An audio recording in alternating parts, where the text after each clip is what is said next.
প্রিয় victory with ash পরিবারের আমার ভাই ও বোনেরা, আজ আমি আপনাদের সামনে একটি নাম দিয়ে শুরু করতে চাই, অ্যাশ মুফারে।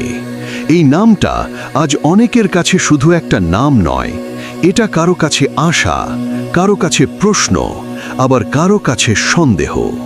কিন্তু আজ আমি জিজ্ঞেস করতে চাই, আপনি কি কখনো ভেবেছেন এই মানুষটা চাইলে কত সহজেই থেমে যেতে পারতেন? অ্যাশ মুফারে এমন একজন মানুষ যার জীবনে টাকার অভাব ছিল না, সাফল্যের অভাব ছিল না। তিনি চাইলে আজ আরামেই জীবন কাটাতে পারতেন, কিন্তু তিনি একটা কঠিন পথ বেছে নিয়েছেন, কারণ তিনি বিশ্বাস করেন এই পৃথিবীতে সবচেয়ে বড় সমস্যা দারিদ্র্য না, সবচেয়ে বড় সমস্যা হলো মানুষের সম্মান হারিয়ে যাওয়া। ভাই ও বোনেরা, ইতিহাস বলে যারা মানুষের জন্য কিছু করতে চায় তাদের পথ কখনো ফুলে ভরা হয় না। একটু থমাস এডিসনের দিকে তাকান। তিনি যখন বাতি বানাতে চেয়েছিলেন, মানুষ তাকে পাগল বলেছিল। হাজারবার ব্যর্থ হওয়ার পরও তিনি থামেননি। আজ আমরা আলো দেখি, কিন্তু সেই অন্ধকার সময় কেউ মনে রাখে না। একটু আব্রাহাম লিঙ্কনের কথা ভাবুন।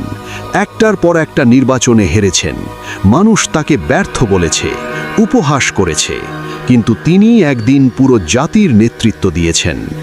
আজ মানুষ শুধু তার জয় দেখে, তার কষ্ট কেউ দেখে না।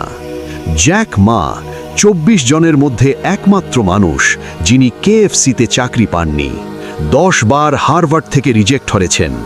আজ সেই মানুষকেই সবাই সম্মান করে। ভাই ও বোনেরা, এই মানুষগুলো কি তখন জানতো একদিন তারা ইতিহাস হবে? না, তারা শুধু এটুকু জানতো, আজ হাল ছাড়লে কাল কিছুই হবে না। আজ অ্যাশ মুফারে ঠিক সেই জায়গায় দাঁড়িয়ে আছেন। আজ তাকে নিয়ে প্রশ্ন হচ্ছে, সমালোচনা হচ্ছে, বিদ্রূপ হচ্ছে। কিন্তু ইতিহাস আমাদের শেখায়, সমালোচনা সব সময় সফলতার আগেই আসে। যেদিন সবাই বিশ্বাস করে, সেদিন নেতা দরকার হয় না। নেতা দরকার হয় তখনই যখন কেউ বিশ্বাস করে না। ভিক্টরি উইথ অ্যাশ মানে শুধু টাকা নয়। ভিক্টরি উইথ অ্যাশ মানে ধৈর্য, শেখা, একসাথে থাকা।